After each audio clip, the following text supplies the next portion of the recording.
We had a great film session, and then a good, crisp kind of half-hour practice of some of the things that we know we have to get better with at both ends. And good spirits. We'll be ready to go on Sunday. We'll have another good practice tomorrow. So it's a chance for us to brush up on some things. And have you had a chance to talk to Steph yet today?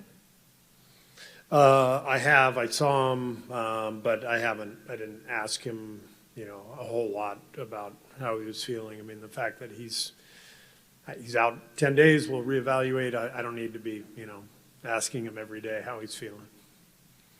What were some of the things that the film revealed about last night's game? Spacing issues offensively. I thought we did a lot of good things. We took care of the ball. We moved it. 30 assists. 8 turnovers. We won the possession battle. Our process was pretty good, but our spacing was not offensively. And then defensively, our shell was a mess. We gave up way too much penetration. Felt like Pritchard and Jaylen Brown were getting past us. Derek White, those guys were getting into the paint and had a lot of kick-out threes, and they just scored way too easily. 74 points in the first half, and then you're swimming upstream the rest of the game. Rough night for Draymond last night. What are your, do you have any concerns about where that?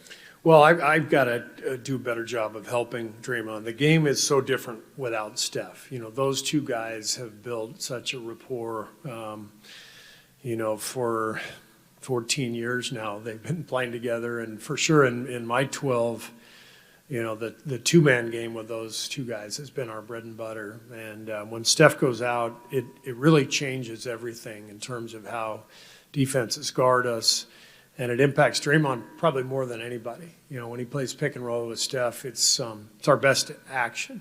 People sometimes blitz Steph. Dre's playing out of the pocket. He's a great passer. We get into our splits, but without Steph, we have a much harder time gaining an advantage in pick and roll. And that's where the spacing comes in, and that's where our work has to be better as a staff, and that's what today was about, was understanding how we have to play without Steph, the importance of spacing over and over again. It's what Boston does probably better than any team in the league. Their spacing is pristine, and that makes them really difficult to guard. You think he's feeling okay? Because since the trade deadline, he's been kind of somber for him. Yeah, I thought his approach last night was fantastic. I mean, it was a rough game for him, and he kept his spirits up.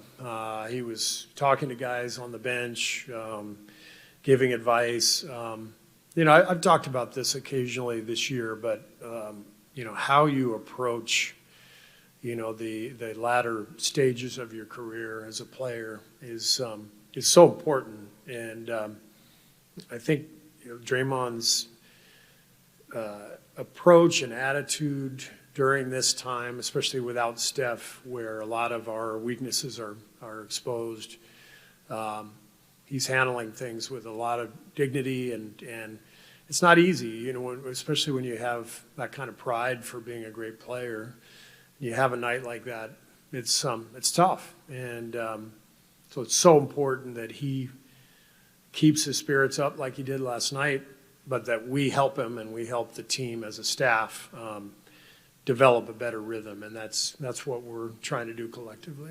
And how was KP this morning physically? KP was good. He took part in all of practice, so I thought he found a good rhythm there in the second half. I thought the whole game looked better, kind of the last quarter and a half for us and for him. And he's going to be a really, really important player for us. We're lucky to have him, and I think he's going to get better and better. Obviously, the key is staying on the floor, and he's working hard in the training room to make sure he handles all of his business there. To follow on that, do you see more minutes for him potentially on Sunday? I don't know. I've got to talk to the training staff. I know he wants more, but that's kind of a decision by the performance staff, and we'll figure that out by Sunday. And then to follow on Draymond for a second, what are some ways that he can be impactful on offense without Steph out there? Well, as I mentioned earlier, the spacing is really crucial for us, and it's not just his spacing; it's the spacing of the team. And then we have certain actions that we can get to that will be better for him than, the stuff we do with Steph, that he and Steph do together. And so there's kind of some nuance to it, but we talked about it today, but it all starts with the team spacing and then working off of each other from there. Steve, while we're on the topic, we talked a bit about it last night with the two big men and trying to figure out the rotation. You touched on it a couple months ago, but have you thought any more now that Porzingis is in the fold about bringing Draymond off the bench, kind of in that super sub role? No, I haven't really thought about it. I think that no matter how we play it without Steph, I think there'll be an impact. We know that we want to get to certain combinations. We want to avoid certain combinations. So we factor all that stuff in. But I want to keep starting the same way to try to develop some continuity. And with Kristaps' minutes being limited, we'll continue to start the same way and try to weather the storm while Steph is out. Obviously, you have a strong and long relationship with Draymond. What are the conversations like with him at this point in his career, talking about these kind of things? Total collaboration. Just, here's what we see as a staff. Here are the things that we think we can do better to help you. He shared some things about how the game went. This is how it should work, where it's you're just putting your heads together and trying to figure it out. And it's one of the things I really respect about Draymond and admire is his basketball IQ and his understanding of the game and how we need to evolve and shift, both without Steph and last year with Jimmy. There's a lot of subtleties that really factor in. Do those conversations feel, I guess, like, is it different than maybe when he was younger and when you were like a younger coach? I didn't have to say a whole lot to him back then, but this is a very unique time, for our team, where we are, the changes, the injuries. So it's more necessary right now. What did the film session sort of reveal about the game last night? It's mostly about shell defense. We could do a better job in that. We know that we got to contain the ball better. They were driving too easy, kind of like in a straight line, so that makes the harder for the gaps or in the helps to be there. So that was most part of that. You spent a bit of time last night in lineups with Porzingis. What was it like playing with him, and how different of a look does he provide? When you have a guy with that size on the court, just like on a paint, it's tough for the other team to finish. So I already felt that we can just kind of rely on him on defense, especially being in the middle of the paint, because he's gonna clean up a lot of stuff that we do wrong, And on offense, he's just can make everything. He can play on the post. He can make threes. Yesterday, in particular, I have a play that I was running down to the court, and I saw him on the 45. I just screamed my man and his man, and he had a deep 3-point shot. So he can provide a lot of stuff for us for sure. Just in terms of, for you, I guess, how valuable was the All-Star break in terms of getting a little bit of a rest or just being able to recharge? Yesterday, Will Richard talked about how important the All-Star break was for him. So that was a needed break, that we've been a tough sequence of games. But it's, at the same time, it's not like you know, it's not a vacation. You gotta be still working. You gotta still going to the gym and doing everything. So when you get back, you'll be ready to play. But also when you can do it somewhere different, like for example, I was in Hawaii seeing my fiance there. But just for you to be able to do something different for 2 days and just clear your mind is amazing for you. When you come back here, you have your mind fresh, your body fresh, and just, you know, ready to play again. Gui, I don't know how much you've been able to talk to Steph, but if you have, how do you think he's feeling? So it's tough for us to know exactly how he's feeling, but every time I see him, just asking how he's doing, he's saying that always getting better. You know, I don't know exactly how long it's gonna take for him to get back with us, but every time I see him, I'm just asking him how he's doing. He's always saying, like, in a positive way, that he's getting better. Gui, what are the keys to spacing offensively without Steph? What does ideal spacing look like?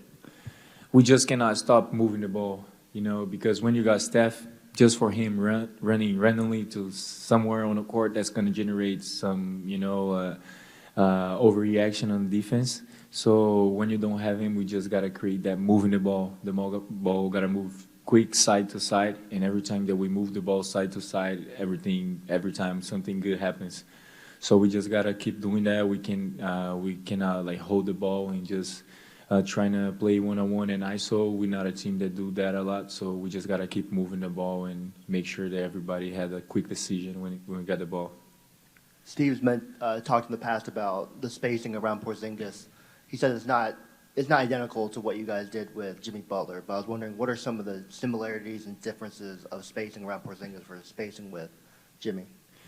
So Jimmy is a guy that had a ball in the low post a lot. Yesterday, you could see the Porzingis can do the same thing, and Porzingis is also smart. You know, like Jimmy is very smart with the ball, and Porzingis is like that. So he's always looking for the right pass, and when he needs to be aggressive to the basket to score, he's doing it. So it's kind of like similar, but at the same time, it's not. You know, just like Steve said. What were some of the things that the film revealed from last night's game? Just got to do a better job of guarding our man, be more connected in the shell defensively. Steve said that Boston is kind of like the gold standard for spacing. Are there any things that you guys can learn from the way that they operate in the half court? I mean, I think it helps that they always, for the most part, have 5 guys out there that can really shoot. So that helps in terms of, like, if you come over to help somebody on the drive, someone's always going to be open. But just their initial spacing and their ability to lengthen closeouts more than a normal closeout would be, whether that's on the wing, starting higher, farther away from the three-point line, things like that that are subtle. But I think that's what makes them unique, and they have guys that can shoot from that far too. What was it like playing with Kristaps, and what were some of the things that you guys kind of saw from just playing with him spacing-wise and offensively? Yeah, I think similar to Steph and Jimmy, he commands 2 people most of the time, and if they don't, then he usually scores. So just another domino creator that we have now. But it was fun. I always enjoy playing with European players. Just IQ, smart, know how to play the game of basketball. BP, you guys have 26 games to go. For you, I mean, what are the things that would determine how high you guys can go, or just how well you guys play over the last 26 games? I think it starts defensively, but also they not turning the ball over. We did a pretty good job yesterday. Had a lot of assists, low turnovers. But I think it's just you got to find ways to grind out games, because it's not going to always look the prettiest, especially with Steph out. And for some guys, the All-Star break is kind of a refresh. Was it for you? I mean, what was your break like in terms of just getting ready for part 3 of the season, I guess? Yeah, I mean, I didn't really do nothing. Just chilled, refreshed my mind. That's it. Where do you feel like your game is at past month or so? I mean, just keep on going. Just keep on plugging along, doing the things I can. And, hopefully the last 26 games are something good for our team. Pod, Steve was saying that Draymond is active on the bench talking to guys. How often do you talk to him during games, and what are the biggest messages that he imparts? Yeah, I try to catch him when, he's not just out of the game, or I try to catch him during halftime, just to see his thoughts, what he sees from a perspective, more so on the bench than when he's on the floor. But I think he's been great as a leader for us, especially helping people, that may be a little bit new to how we play, grow and develop. And so he's been great on both sides of the ball in terms of a leadership perspective. Over the next couple of games here, how do you guys sort of adjust to, you had to do it before, adjust to life without Steph, but what are some of the keys moving forward with that? Got to take care of the ball, convert and transition when we get those opportunities. And, defensively, we got to force turnovers to make offense a little bit easier.